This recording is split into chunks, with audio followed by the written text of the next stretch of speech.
Welcome. Exercise 3.6, question number 2. And the sub part is 3. Okay. What is the question? Rohit traveled 300 km to her home, partly by train and partly by bus. Ruhi जो travel कर रही है कुछ kilometre train से कर रही है और कुछ किलोमीटर बस से कर रही है. ठीक है. She takes 4 hours if she travels 60 km by train and the remaining by bus. उसको 4 घंटे लगते हैं यदि उसने 60 किलोमीटर ट्रेन से किया है ट्रैवलिंग और बाकी कितने बचे 240 किलोमीटर 240 किलोमीटर बस से ट्रैवल किया. तो टोटल टाइम कितना लगा है 4 आवर्स. पहले हम इसी को समझ लेते हैं.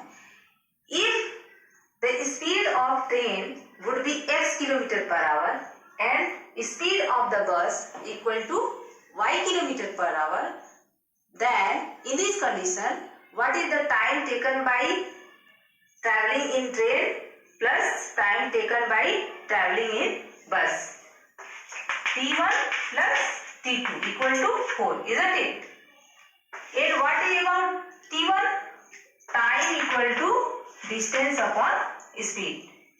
Time equal to distance upon speed. So first time taken by train. Train से टाइम कितना लगेगा, डिस्टेंस कितना है 60 और हमने कंसीडर कितना किया है उसके स्पीड को x, right. And what about here 240 kilometre remaining distance travelled by बस. So 240 upon y, time taken by the bus, time taken by the train, and sum of the two times equal to 4. So this is our first equation, right?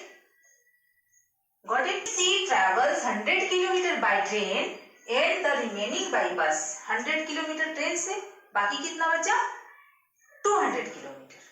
100 upon x plus 200 upon y equal to total time कितना हुआ. She takes 10 minutes longer. पहले 4 घंटे लगते थे अब 10 minute ज्यादा लगा यानी 4 hours 10 minutes. 4 hours plus 10 को भी हम आवर्स में चेंज करेंगे 10 upon 16 ये भी आवर्स हो गया. ठीक है. कितना हुआ ये 1 upon 6 यानी 4 1 upon 6. ऐसे मिक्स फ्रैक्शन में लिखा जा सकता है. 6 4 जा 24 plus 1 25 by 6. समझ में आया? इस क्वेश्चन में इतना ही समझना है. ठीक है. Let the speed of the train equal to x kilometer per hour and the speed of the bus equal to y kilometer per hour. Okay. Then according to the first condition, time taken by bus equal to 4 hours. ठीक है ना. No need to write this. Okay. To explain you, I have written this. Okay. Next, what is time taken by train to travel 60 kilometer, isn't it? And here for bus to travel 240 kilometer, right? The equation would be 60 upon x plus 240 upon y. Why 60 upon x? Distance upon speed.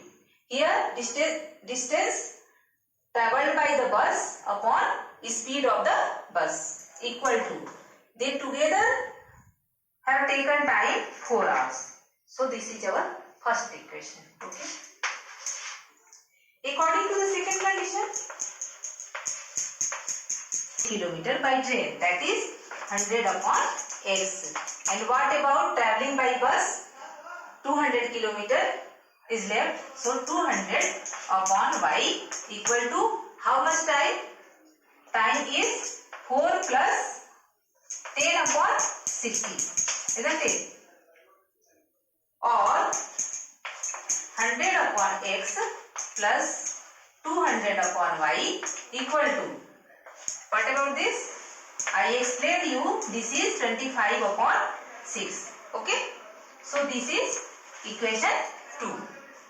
Now we have let 1 upon x equal to p and 1 upon y equal to p q. Then the equations would be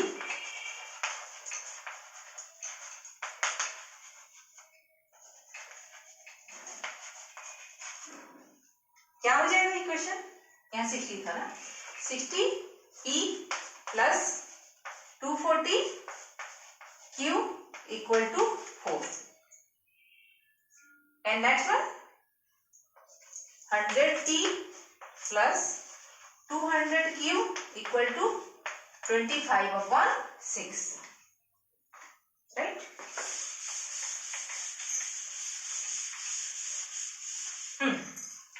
अब ये सभी term में 4 common factor है, इसका मतलब है सभी term 4 से डिवाइड हो जाएंगे. यहां पर देखो सभी टर्म 25 से डिवाइड हो जाएंगे. ठीक है, तो हमें क्या करना चाहिए? हमें उसको सॉल्व कर लेना चाहिए. ये क्या हो जाएगा? इंप्लाइज फर्स्ट वन, यदि 4 से डिवाइड कर दिया 15p plus 60q equal to 1. And what about this? If 25 divides each term, then we will get here 4p plus 8q equal to 1 upon 6, right? And multiply 6 by each term. 6 से multiply कर दो तो ये 6 हट जाएगा और थोड़ा आपको इजी पड़ेगा. ठीक है, तो ये कितना हो गया? 24p प्लस 6 8 जा 48, 48q equal to 1, right?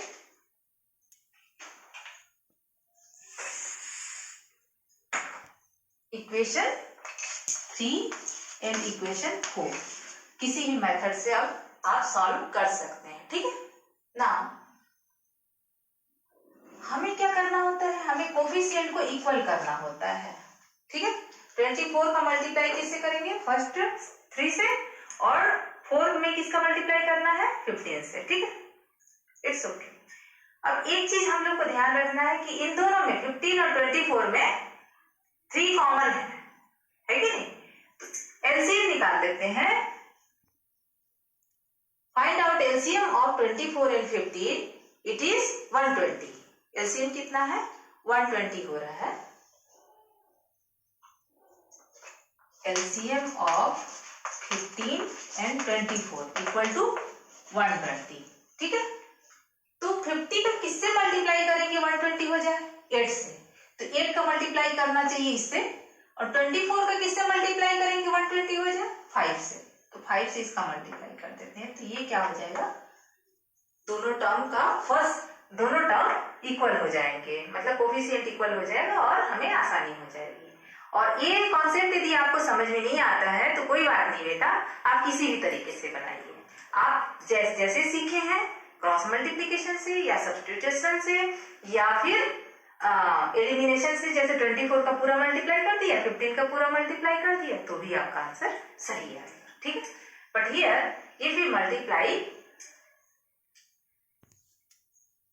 The equation third by 8, okay, क्या मिलेगा हमें?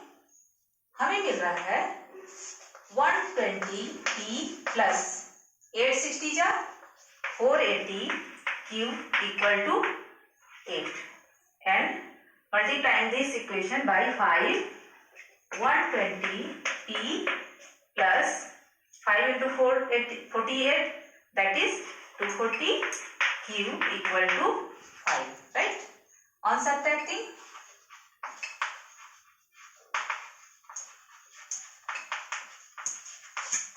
सब्ट्रैक्ट क्यों कर रहे हैं भाई?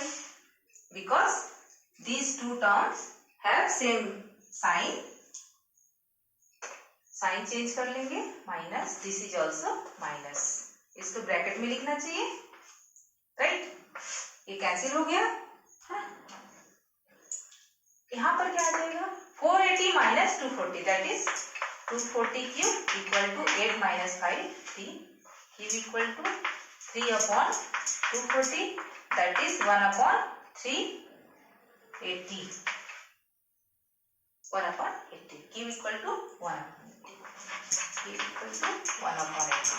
अब किसी भी इक्वेशन में पुट करेंगे तो हमारा आंसर आ जाएगा, ठीक?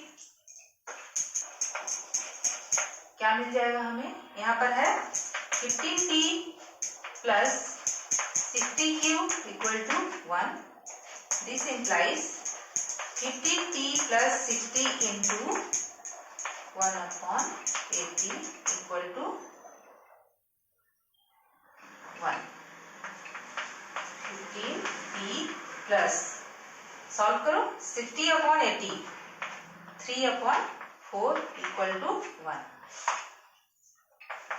15t equal to 1 minus 3 by 4, 4 minus 3, 15p equal to 4 minus 3 upon 4, 15p equal to 1 upon 4, p equal to 1 upon 4 into 15, denominator में आ जाएगा बच्चे 1 अपॉन 60। ना अभी तो p और q की वैल्यू निकली है, अपने को क्या निकालना है? x और y की value, right? Now x equal to 1 upon, p equal to 1 upon x, q equal to 1 upon y, this implies x equal to 1 upon p and y equal to 1 upon q. So x equal to p equal to 1 upon 60. So 1 upon p equal to 60 and y equal to 80 because q equal to 1 upon 80, 1 upon q equal to 80. Then speed of the train equal to 60 kilometre per hour and speed of the bus equal to 80 kilometre per hour, है ना? इसको लिखना है x equal to 60 kilometre per hour and the speed of the bus equal to y 80 kilometre per hour, है ना? ठीक है, समझ में आ गया? Thank you.